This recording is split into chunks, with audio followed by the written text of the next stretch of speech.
Welcome back, everyone. It is week 4 of From the Stands College Football Show. Joined alongside me is Tom Scavetta and Andy Hopper.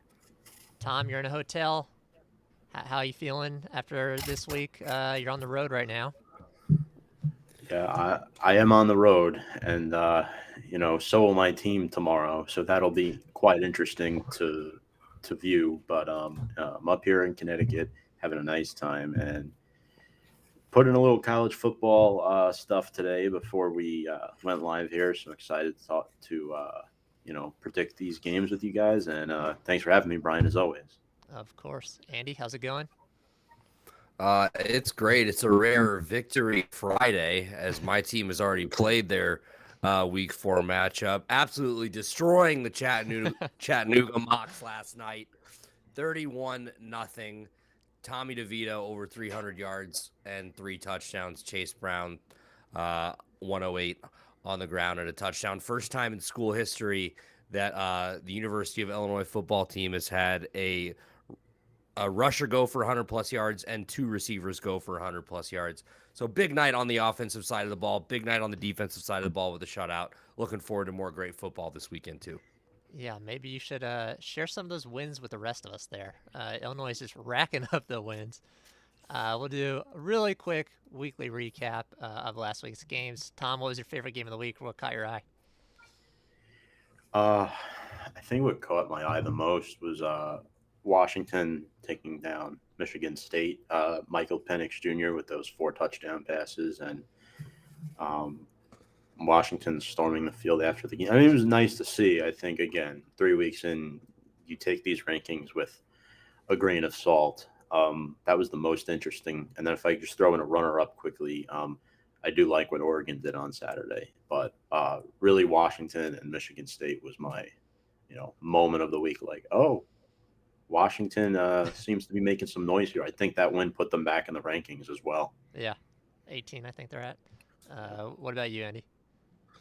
I mean, the Kansas Jayhawks are 3-0 and have a sold-out football game this weekend versus undefeated Duke. We have two football schools, boys. Duke and Kansas are going up. I was really impressed with what Kansas has done and has continued to do. We've mentioned it on the show. I think it was last week that they're like the #1 scoring offense in the nation, which is awesome.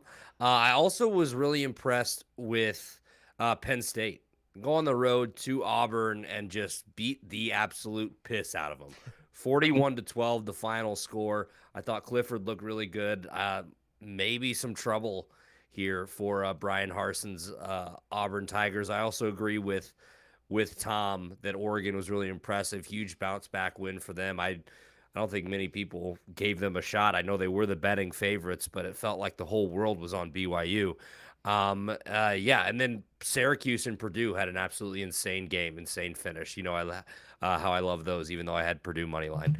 But anyway, that's what stood out to me from week 3. Yeah, I think Bo Nix, we gave him so much shit for so long. He finally was like, all right, I'm going to do something. And they put down the BYU Cougars. Um, yeah, I guess there's only two kind of surprising ones for me. Texas A&M did get the win over Miami, which I think most of us took Texas A&M in that game because Miami's #1 receiver was out. But that game was just such a garbage game on both sides of the ball. It didn't make either team look good. Fans of both sides were complaining that they even had to watch it. And then, the obvious one, I talked to you guys in the in the group chat, Florida versus USF. Being from Florida, I had fans and alumni of both teams alongside me. It's probably the first time I've seen Florida fans be so disappointed in their team, and they got extremely lucky. They were extremely lucky to walk out of that stadium with a win because USF played an incredible game for 59 minutes and 30 seconds, and then 2 bad snaps in a row, and you throw the game away. But that is the game of football. I will shout out the kicker really quick though. That ball when they set up for that tying field goal, hold was so bad, ball was almost flat on the ground, and he still yeeted that thing almost through the uprights. I think he was a few yards to the right, but an impressive effort nonetheless. And we'll get into our first story of the week here. Utah student goes nuclear.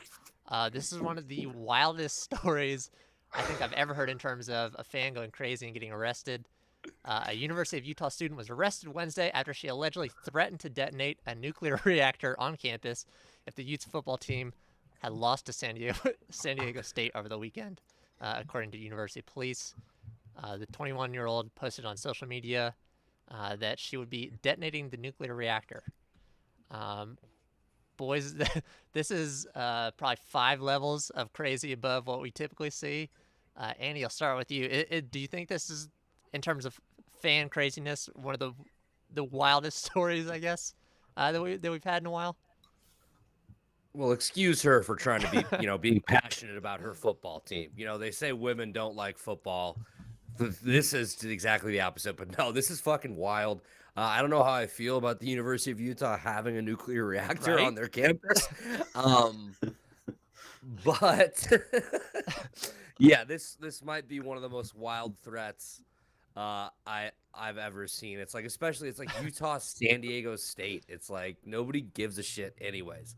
Yeah, this was wild. Yeah, Tom, what are your thoughts? She obviously told the police that it was meant to be a joke, Yeah. but the police chief obviously said we have a zero tolerance policy for these kind of threats, terroristic threats, I guess is what she's being charged for. You can't say that stuff if somebody says they're gonna go nuclear on you for losing a football game. Then what do you expect? You're asking for it, right? I get it. It's a Pac-12 seconds game, but at the end of the day, she must not like Cam Rising. I mean, something is up there. I'm happy Utah won the game for the sake of Right? their school, but yeah, I mean, I know you're asking, like, I mean, I've never experienced like any overreaction or reaction like this extreme. Probably the most weirdest thing I've seen was somebody doing car bombs when Clemson upset Alabama that one year in the national title game. That's pretty much the craziest thing I've seen. Like nothing even close to that level. Yeah, that was going to be my next question. Was what is the wildest thing that you guys have seen? I mean, this is levels above, I think, anyone uh, has seen at any school, probably. Tom, you got us there with the car bombs. Andy, can you think of anything that even touches nuclear reactor? I mean, the closest thing I can think of, which it's not close, is just like, burning couches and stuff like that.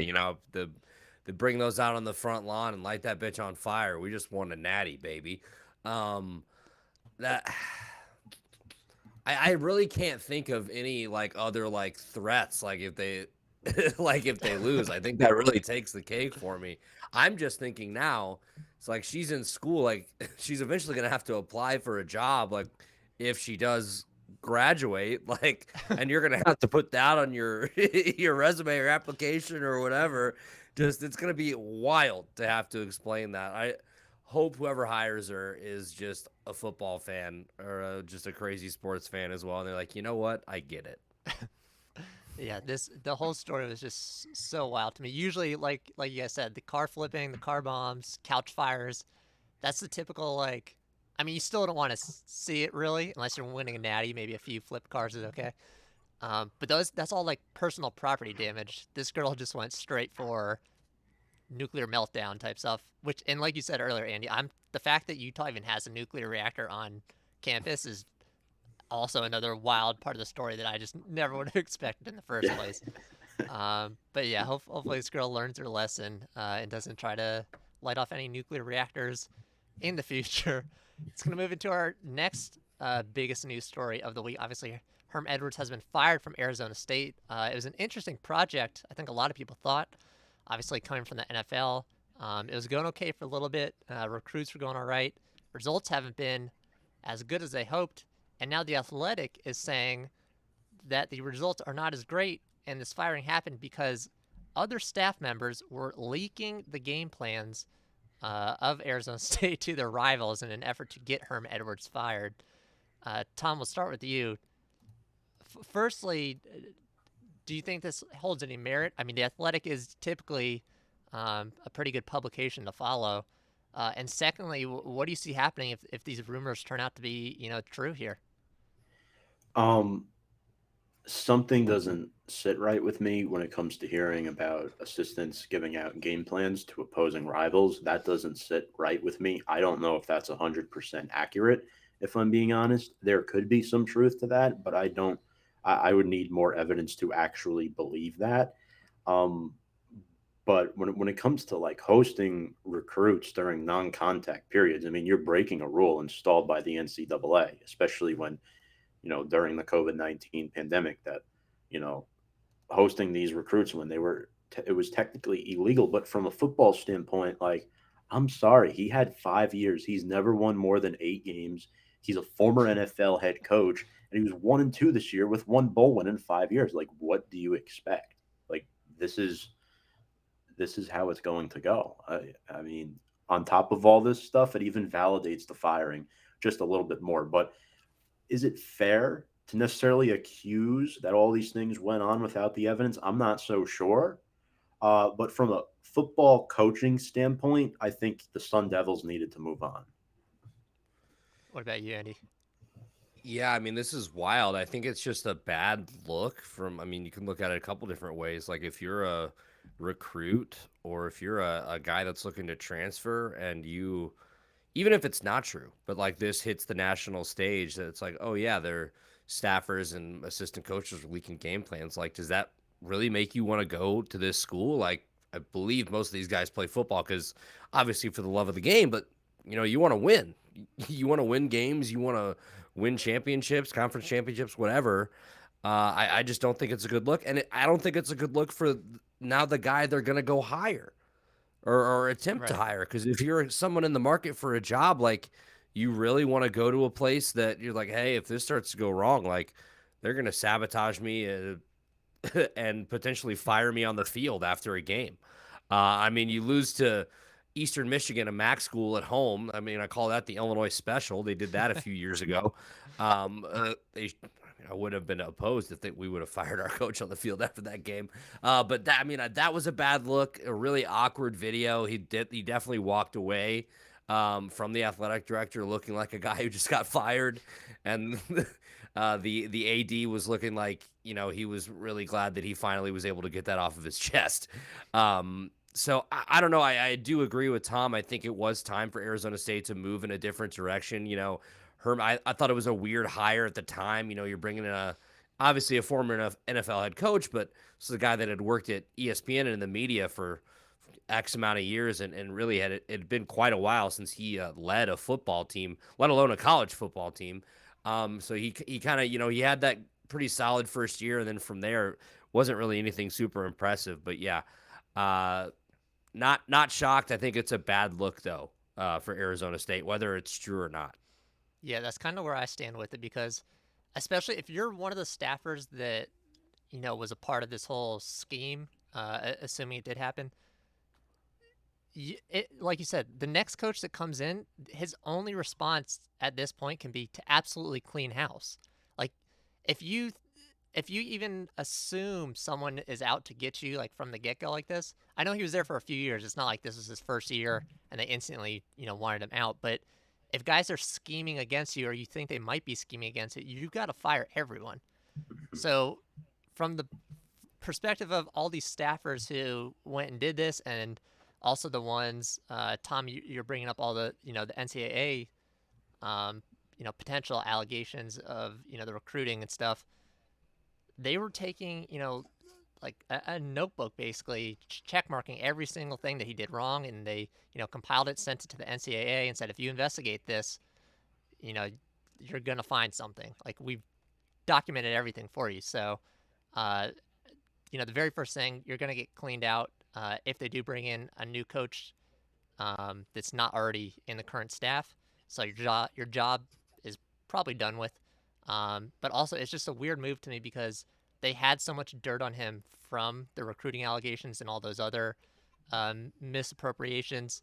I think he would have got fired anyway. So I'm not really sure. They must have been really desperate to get him out of there. So yeah, just two wild stories this week from college football. It's going to move us into our games of the week. Shots and chasers, your roadmap to game day. We'll start off with our noon shot. We have Wake Forest taking on number 5 Clemson at Wake Forest. Andy, who do you have in this game? This is a tough one. My heart says Wake Forest. My brain says Clemson. I haven't been super impressed with what Clemson's done so far this year, but I guess they're the number 5 team in the country. I think they're getting 7 points. But this game is at Wake Forest. Clemson wins by a field goal. Wake Forest covers and keeps it tight. Tom? So the last few weeks, Andy and I have been aligned in a lot of our picks, and Clemson is favored by 7 in this game. But you're number 5 at number 21. When I view this Clemson offense, I like Will Shipley, the 6 rushing touchdowns. That's impressive, and their defense is pretty good.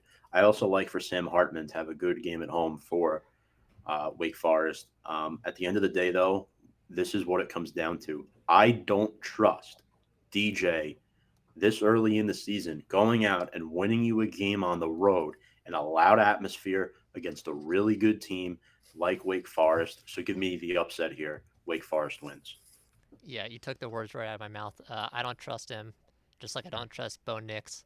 Um, the only thing that Clemson has going for me here, I do like Shipley as well, but is the fact that they've beaten Wake Forest the last 13 times in a row, and Wake Forest is coming off. They barely squeaked out a win against Liberty last week.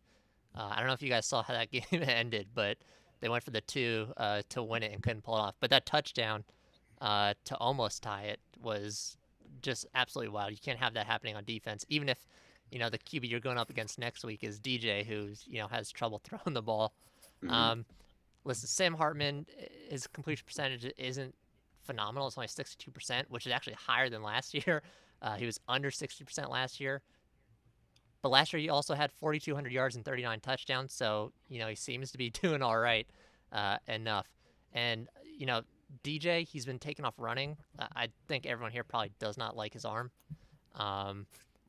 Last year he only ran about 8 yards, or sorry, 8 times per game. This year he's doing it just about the same, 7, because his O-line isn't giving him much help. So in games last season where he was sacked 3 times in a single game, his completion percentage was only 57.5. So if Wake can get some pressure on him, I don't think he's going to be able to produce anything offensively.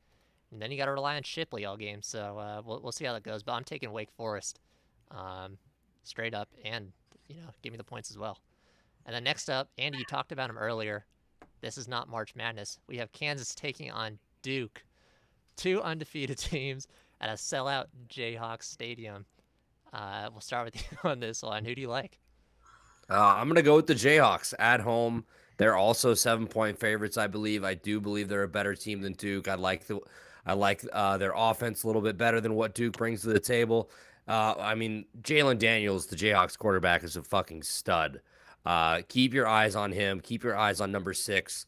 I don't know what color they're wearing, but in blue, red, and white for Kansas. He can do it with his arm. He can do it with his legs.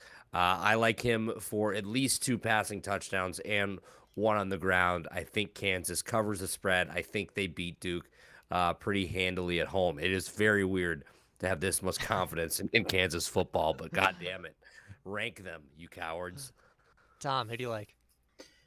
Yeah, this is a game that's questionable with the spread because both teams are undefeated. And, Riley Leonard for Duke, not off to a terrible start this year, but I think the wins have come more from their defense, allowing just 14 a game. This Kansas offense explodes, 53 points per game. They're at home. Like Andy said, Jalen Daniels has been a beast the first few weeks, and their running game is fantastic, whether it's Neal or Heshaw Jr. They had an impressive win at Houston last week, so give me the Jayhawks, rock chalk. Yeah, this is only the second sellout in the last 13 years for Kansas football, so it's only right that it happens against one of their prime basketball rivals. But yeah, this is the first 3-0 start for the Jayhawks since 2009, and it's the first time in college football history that Kansas, Kentucky, UNC, and Duke, your notable basketball schools, have started 3-0. So this is just a really weird season for those teams, and it's also the first time that the Jayhawks have been a favorite versus a Power 5 team. I know it's only Duke, still a Power 5 though, since November 7th, 2009. Yeah, listen, Duke hasn't really played anybody. Kansas does have a notable win against Houston. I know everyone likes to shit on the AAC. We're not that great. It's okay. Houston's still a pretty good team. They're coming to the Big 12 with us, and they're slated to be a contender in the AAC. Kansas downed them. They downed West Virginia in a shootout against a team that landed JT Daniels in the transfer portal. So they've done pretty well on both sides of the ball. And like you said, Andy, Jalen Daniels going to be a huge presence. I don't know if I quite consider him a dual threat. I know some QBs don't like that label, just because he doesn't take off too often.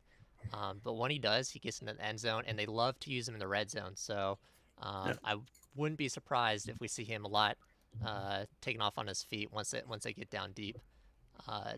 Duke QB Riley Leonard does lead the AAC. Leads the AAC and is 15th nationally in yards per completion.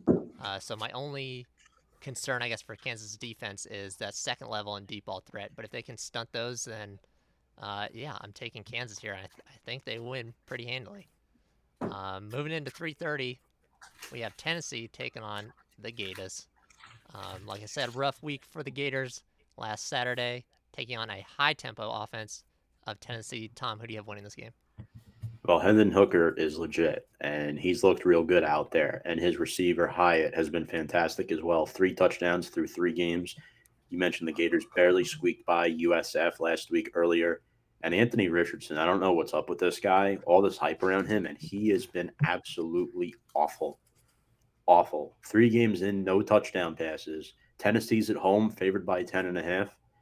I think the Volunteers are winning this football game. Andy, who you got? Yeah, I like Tennessee to win this game. I mean, we'll see how Florida responds from after struggling with South Florida this past week. Tennessee's looked pretty good each week. Haven't really had too many struggles yet. This might be, their first. Obviously it's a conference game. It's a rivalry game in the SEC. So as cliche as this sounds, this might be their first test. But we'll see how they do. I like Hendon Hooker a lot better than Anthony Richardson at this point. I think Florida only has maybe like 423 passing yards on this season, and that's through 3 or 4 games, which is really not impressive, especially with all the hype that was around Anthony Richardson. I do still think he could be something. Maybe they're just adjusting to this new offensive scheme and new head coach in Billy Napier. But I like Tennessee here at home. 10.5 feels like a lot of points for a rivalry game. I would not be surprised to see Florida cover. Yeah, I think that 10.5, being a UCF guy, comes from the way Heupel runs that high tempo offense. If you don't get those first downs and you're not scoring often, your guys get gassed pretty quickly on defense, and the other team can answer back right away. So maybe they see this as going into a sort of shootout scenario. But yeah, 10 just seems pretty high. But I'd still am taking Tennessee personally. Like you said, Tom, Anthony Richardson had a good game against Utah, 106 yards on the ground and 3 touchdowns. But since he struggled with containment, just 4 yards on the ground against Kentucky and 24 against a very bad USF team. Like you said, 0 passing touchdowns, but to go along with that, he has 4 interceptions. So just nothing is happening through the air for them. So this game, I think, is going to come down almost entirely in terms of Florida's offense to the running game. Florida averages 6.4 yards per rush. It's 5th in all of college football, but Tennessee on the other side of the ball allowing just 83 yards per game, which is 19th best in the nation. So I think that ground game early is really going to set the tempo for how this game goes. But I don't see Florida's been struggling too much. I don't see how they get past the Vols here, so I'm taking the Vols. And then our chaser, if you don't want to watch a little SEC action, you can go watch a little bit of Texas action. We have the Longhorns taking on Texas Tech. Tom, we'll start with you. No Quinn Ewers, maybe no Hudson Card.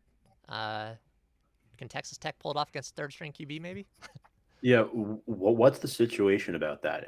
I was going to ask: is Ewers starting? Is Card starting? Are neither of them starting? Have they announced a starter? Are we not going to know until game time? Like, what's the situation with that? So they haven't said straight up. The only thing Sarkisian has said publicly is that Ewers and Card practice, but I don't see Ewers getting back from that clavicle injury this quickly. And Hudson Card is suffering from a high ankle sprain, so he's, I guess, questionable is what we'll call it. All right. So, I mean, with all that considered, Texas put up a fight against Alabama a couple weeks ago, a fight. But remember, they were at home.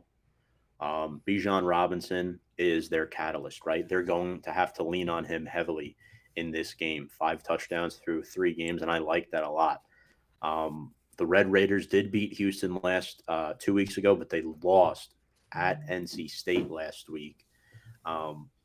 Again, Hudson Card, if he's not 100%, I don't know if Texas pulls this off. I might have to go with the upset here and take the Red Raiders. Again, the quarterback concerns are just too lingering for me at the 11th hour here to go ahead and say the Longhorns are going to survive Texas Tech with a win. So I'm going the Red Raiders. All right, Andy? Yeah, so what's the Texas Tech quarterback situation? Is Tyler Shuck back, or is it they still with their backup as well? I believe they're still with their backup as well, but it could be a little bit of gamesmanship on that side as well. Right. I don't know. I don't know what to think about this. I like what Tom said about, because he's right about Bijan Robinson. This offense kind of goes as he does, but if you're Texas Tech, why not just stack the box and just play just play against the run, because and make them beat you with their third string quarterback through the air. So we'll see. I don't even know who the third string quarterback is. Hell, is Arch Manning reclassifying and joining the team this week?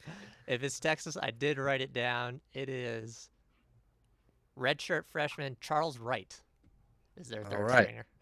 Okay. Well, Chuck Wright's gonna have to come in and have a big game for the Longhorns. This is at Texas Tech? Yes. Ooh. I'm gonna go Texas. I'm gonna go Texas. All right. Yeah, this is just such a weird. They really need to get a little bit more on the NFL side with injury reports, because I know it's all strategy, but it does leave us all guessing. Some of us have bets to make, lines to cover, so they need to get that information to us if old Chucky is playing or not. But yeah, Bijan Robinson is going to be the biggest threat in this game. He's got 100 yards from scrimmage in all of the 3 first games to start. But obviously, the biggest story is that Quinn Ewers won't be leading the offense, or at least most would assume, I think, at this point. I guess we'll find out Saturday, probably 20 minutes before the game. Yeah, I don't know. They played really tough against Alabama. I don't know if that was a fluke or not. They bounced back against UTSA. But yeah, even if Card plays, he didn't really have to do much in that game. A lot of that production came on the ground, so we don't even know how Card's going to play if he plays on that sprained ankle. So this game to me is just entirely a toss-up. Yeah, and I hate to pick Texas. I see, if Hudson Card starts, I think they'll win the game probably. If he doesn't, I think Texas Tech probably edges them. So I'm going to say Steve Sarkisian is playing games with us. Hudson Card's going to get the start, and Texas is going to win the game.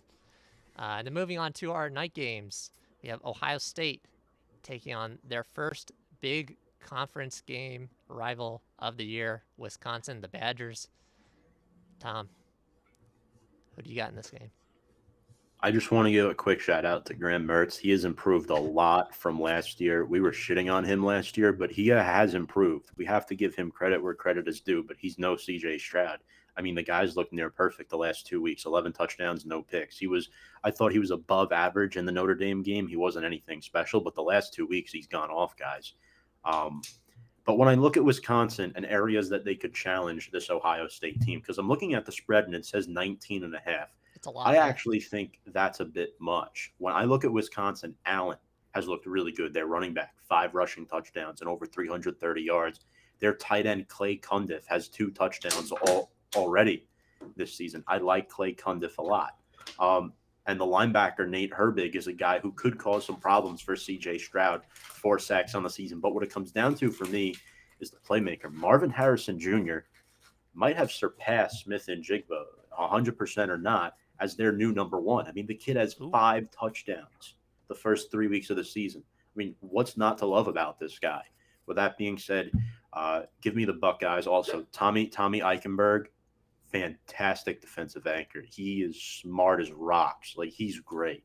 So give me the Buckeyes. But at 19.5, that's what I would think about. Andy, who do you have in this game? I don't know if smart as rocks makes me think. That was a poor reference. But no, I don't know what I was thinking there. No, it's all right. 19.5 feels like so many points for a game like this. I was talking to my buddy Greg yesterday, actually, while we were at the Illinois game about this spread because I was so surprised how high it was.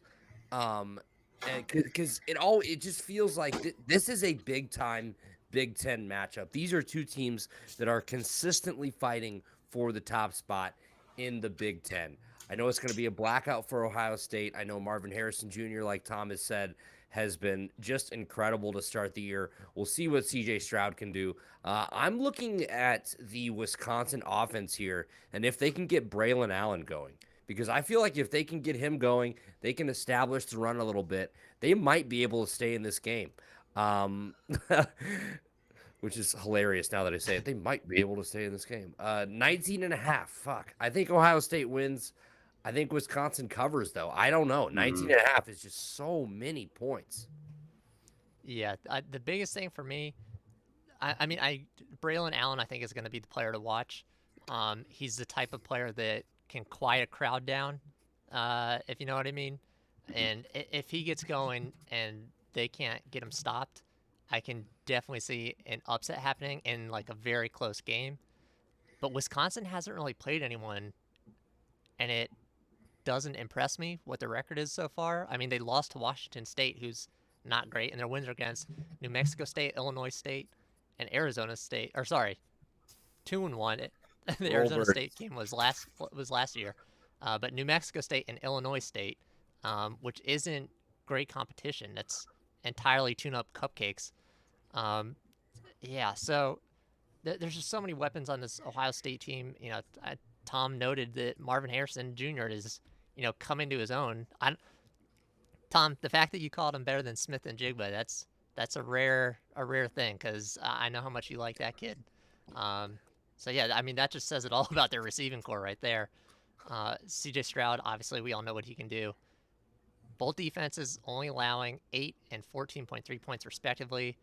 Wisconsin obviously with the lower of the two since they've had no competition. Yeah, I don't know. I think if this game was in Wisconsin... Wait. No competition? What the hell are you talking about?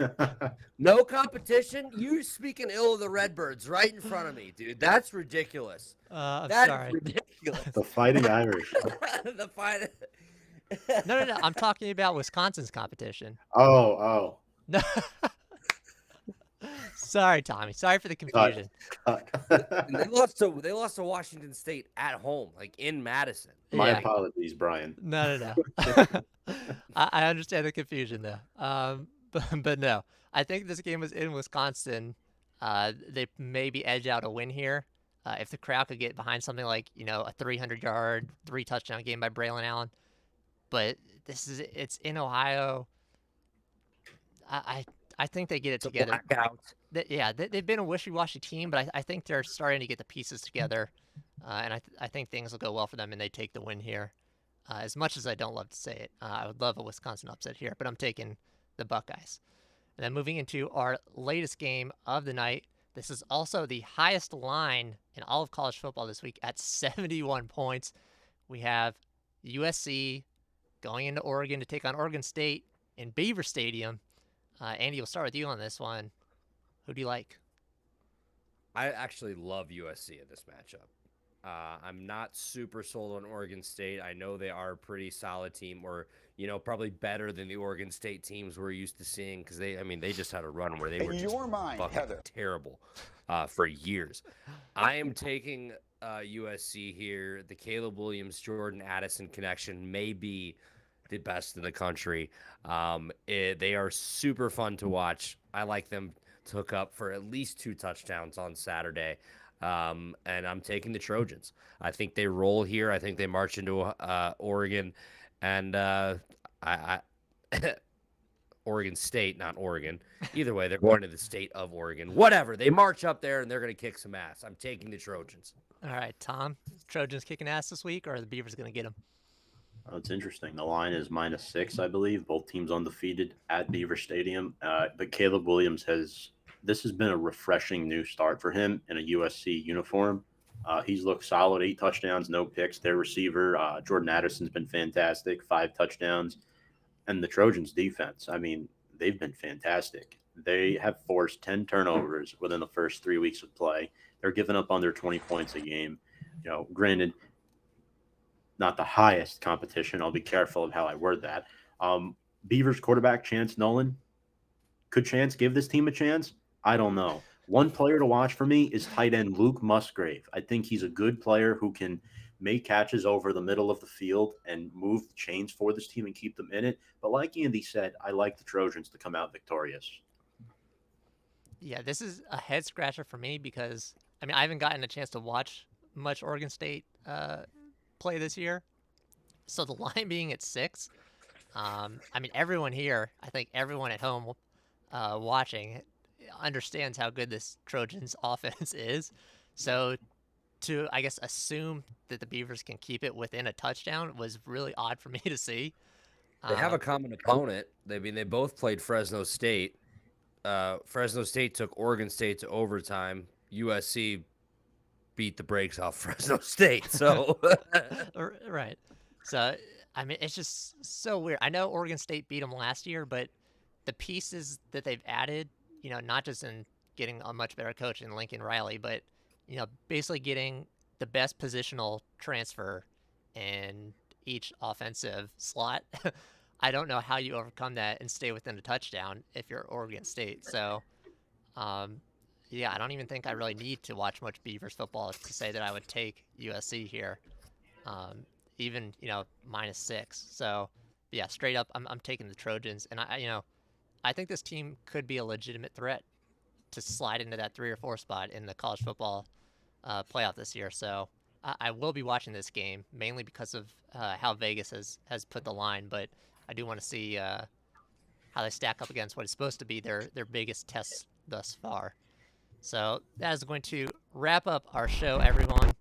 Thank you for watching. Thanks to Andy and Tom for joining me again. You can follow us in the links down below, and you can follow all their links also down below in the description. Enjoy your weekend. Enjoy all this weekend's games, and we will see you all next week.